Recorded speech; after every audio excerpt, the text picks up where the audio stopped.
less than 5 years, 15 years, 25 years, or more, of 38 years. I say 38 because I've known Mary for 38 years. And whether you've known her for 1 year or 38 years, you realize God had sent you a lady who was smart, fun, silly, full of love, and all the other great things that a person should be. You also saw that ever-present twinkle and sparkle in her eyes. And you've seen it. You don't see that in many people's eyes. And she had that sparkle, and she was just fun and loving. Mary has been described as being the most intelligent ditz you could ever meet. And I'm going to list a few things that kind of give testament to that. One day on her way to work, she dropped her lunch in the parking lot. When lunchtime came, she just laughed and said, "Oh hell," and went out to the parking lot in search of it. Laughter, whether it was at herself or other things, was a big part of who Mary was. And if you spend any time with her, you laugh with her. Some of you have been witness to the fact that she was always losing her glasses, her car keys, or couldn't find the car in the parking lot, of the shopping center.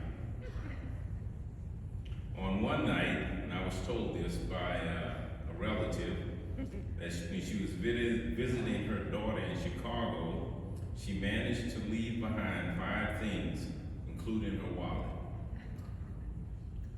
She laughed at those events too.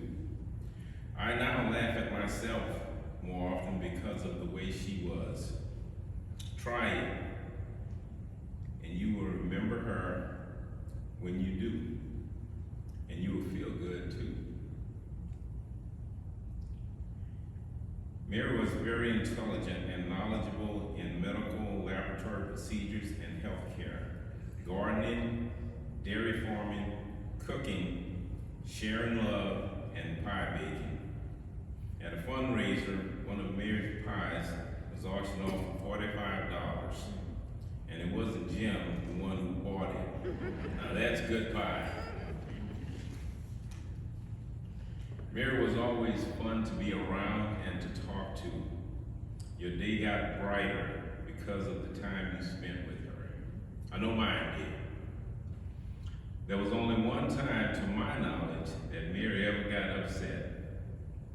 And it wasn't at me because, as you know, I was her favorite. Just kidding, just kidding. It was witnessed by my youngest daughter, Lindsay. As the story goes, one day while visiting the farm in Missouri, we left the kids with Mary while we attended a function a few towns away.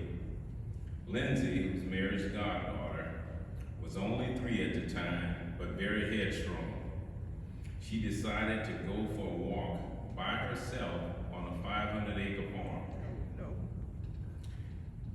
Their dogs, Coco, Maggie, and Katie, followed her to make sure she would be safe and didn't get lost. Mary couldn't find her for the longest time. And when she finally returned, Lindsay claimed she got her stolen, but that was according to a 3-year-old. Personally, I think Mary just gave her some kind words regarding the importance of getting permission before going out, or the dangers of wolves, or getting lost in the tall grass, or something like that, but definitely not a scolding. Mary also stood up for what she believed in, even if she had to do it alone. When her youngest daughter graduated high school, the guest speaker was Mel Hancock, a Missouri representative, who had recently voted against an important Clean Air Act amendment. Mary was for clean air. So during the duration of the ceremony, she held up a sign that said, "No to Mel, yes to clean air." No one sat near them in the auditorium.